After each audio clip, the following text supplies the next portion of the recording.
Hey guys, it's Owen from Wrestling Inc. back with another wrestling news roundup. Without any further ado, let's get into today's biggest stories in the world of professional wrestling. Vince McMahon reportedly has huge plans for Cody Rhodes' WWE comeback.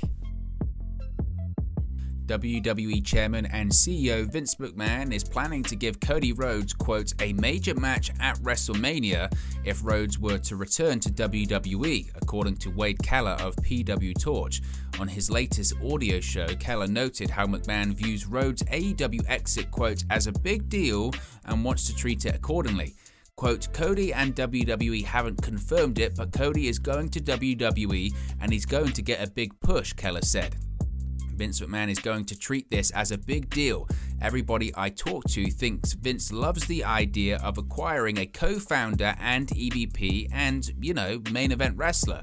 He just held their secondary singles title not that long ago, and having him show up on WWE TV is something that Vince is very interested in taking advantage of and making money on it. It could even be a situation where Cody is in a major match at WrestleMania. Keller said he had, quote, 4+ hours of conversations with his sources within AEW and WWE, which led him to believe that Rhodes is expected to be on the WrestleMania 38 card. Quote, I fully expect Cody to be on WrestleMania either as a wrestler or making his first appearance, Keller said.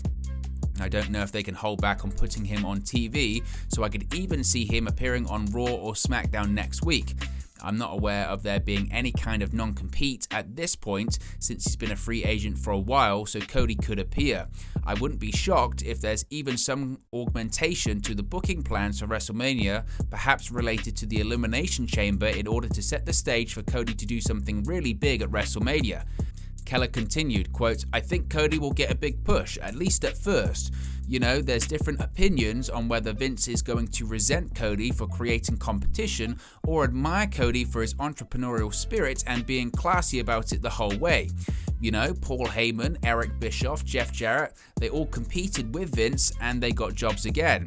So, we'll see. We'll see how it goes. Vince saw Cody as a mid-carder, he saw Christian as a mid-carder. Christian went to Impact Wrestling and won a world title. He came back, he got a better push, but it wasn't at the level of Edge, which is what, Christian always wanted. He wanted to be at Edge level. It's been widely reported that Cody Rhodes is in talks with WWE about a potential comeback. Since Rhodes is not under a non-compete clause with AEW, he is free to appear on WWE TV immediately. Backstage updates on Cody Rhodes' negotiations with Tony Khan, WWE return talks, and more. New details are being revealed on what led to the AEW departures of Cody Rhodes and Brandi Rhodes. PW Insider reports that Cody and AEW President, CEO, General Manager, and Head of Creative Tony Khan hit a snag in contract negotiations a few weeks back due to differences in pay. That led to the end of their negotiations. Khan reportedly learned of the departures yesterday morning, according to ESPN's Mike Coppinger. Rhodes signed his departure paperwork then. This is interesting as it was previously reported that WWE knew Rhodes' AEW departure was going to be announced yesterday morning also. The negotiations officially fell apart on Monday, according to F4W Online. It was also noted that both Cody and Brandi had been working on AEW projects for the future. It was also said that as of Monday morning, lawyers were involved with working out the split between the two sides. Khan has said in the past that he had contract options on all key talent for 2022. Rhodes did have an option year and possibly a 2-year option, so Khan would have made the decision not to exercise that option. It was reported before how Rhodes was not at the Atlantic City, New Jersey Dynamite taping last week. Word now is that Cody's road case, which contains his gear and other belongings for the road, had been cleaned out at that point, which some saw as a sign that he was, quote, as good as gone. Up until then, it was expected that Cody and Brandi would remain with the company as there were plans for them to appear at upcoming Dynamite tapings. We've noted how multiple sources state that Cody has been in talks with WWE about a return deal, and sources within WWE expect a deal to be reached soon. PW Insider adds that WWE had contact with Rhodes dating back to the end of 2021 when his AEW contract expired. There's still no word on Rhodes inking a WWE contract, but he does have a long-time relationship with WWE Talent Relations head John Laurinaitis, which should help. There is said to be a feeling of excitement among some people who work within WWE about a potential Rhodes return as an in-ring talent, while others have noted that from a strategic standpoint, Rhodes would be the first AEW talent to jump to WWE and also have an intimate knowledge of how AEW is ran due to his previous position as an executive vice president. One WWE source believed Cody would be at the Performance Center as early as this weekend to prepare for a return, but as noted, nothing is official as of recording right now. In regards to speculation on Rhodes' departure changing the way AEW is run, PW Insider reports that not much will change, if anything at all. There are some who were very down earlier yesterday when the departure was announced, as Rhodes was someone who made time for everyone and did take on the role of a mentor behind the scenes of several talents, not just his Nightmare Academy associates and students. Cody will reportedly remain on at the Nightmare Factory School. Amanda Huber will be taking over AEW's Community Outreach Division. She's been working with the department since AEW hired her last year, but Rhodes has been deeply involved as well. There's no word yet on how Warner Media executives feel about the departure, but it was noted that the Rhodes to the Top reality series will not be moving forward for a second season. There's no word yet on if Rhodes is still contractually obliged to appear on TBS's Go Big Show if it's picked up for a third season. As reported previously, Rhodes does not have a non-compete clause with AEW and he is free to begin working for any other promotion immediately. There is still no word on if WWE would also bring Brandy in, but she's made it clear that she wants to wrestle. Steve Austin match is reportedly on the card for WWE WrestleMania 38.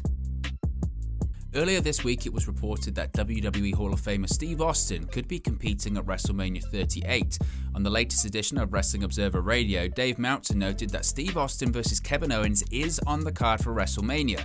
However, it's currently unknown whether or not the match will be happening on night 1 or 2 of the premium live event, but the match is planned. The build-up to the match started on Monday Night Raw this past week when Owens trash-talked Texas. This would be Steve Austin's first match in 19 years since he was beaten by The Rock at WrestleMania 19. Since that time, Austin has been inducted into WWE's Hall of Fame and has shown up sporadically in different roles, from being a general manager to a special guest referee. Nowadays, his primary role for the company are his popular Broken Skull sessions on the WWE Network/Peacock. WWE is reportedly planning another Steve Austin-level WrestleMania surprise. As previously reported, WWE Hall of Famer Steve Austin is expected to have a match at WrestleMania 38. However, he might not be the only legend getting involved during the two-night event. On the latest edition of Wrestling Observer Radio, Dave Meltzer noted that WWE is actually planning another Steve Austin-level surprise for WrestleMania. It's currently unknown whether that wrestler would be stepping into the ring for a match or if they would just be appearing on the show. Meltzer noted that he did not know who the surprise was and noted that names like The Undertaker, Hulk Hogan, and Ric Flair are the few that are on the level of that star power. The Rock and John Cena are not expected to wrestle at WrestleMania this year. Both men have projects that make a WrestleMania match unlikely. The Rock recently appeared on the Super Bowl, introducing both teams on the field before the game. This led to some fans mentioning that he did not pause after saying the millions. This is something he normally does in a WWE promo. However, the former WWE champion responded to that, giving a tease about his possible return to the wrestling world. The Rock wrote on Twitter, quote, "Brother, that was a little Easter egg for you and the millions. Don't worry, the millions with a pause is coming soon. Wink emoji." Backstage news on when Kenny Omega's AEW contract expires. A new update has been provided about AEW star Kenny Omega and his current contractual status with the company. He is one of the original roster members within AEW, and it has been revealed how long he has left on his deal. On the latest edition of Wrestling Observer Radio, Dave Meltzer noted that Kenny Omega has 1 year left on his AEW contract. His deal is set to expire on February 23rd, 2023. It was also mentioned that it is unknown how the cleaner is feeling right now, as he is away from the ring dealing with several injuries. After losing the AEW World title to Hangman Page, Omega has been kept off of television. This was done so he could rehabilitate a series of injuries. So what are your thoughts on the stories covered in today's Wrestling News Roundup? Let me know your thoughts in the comment section below. Be sure to like and subscribe to Wrestling Inc. and I'll speak to you again very, very soon.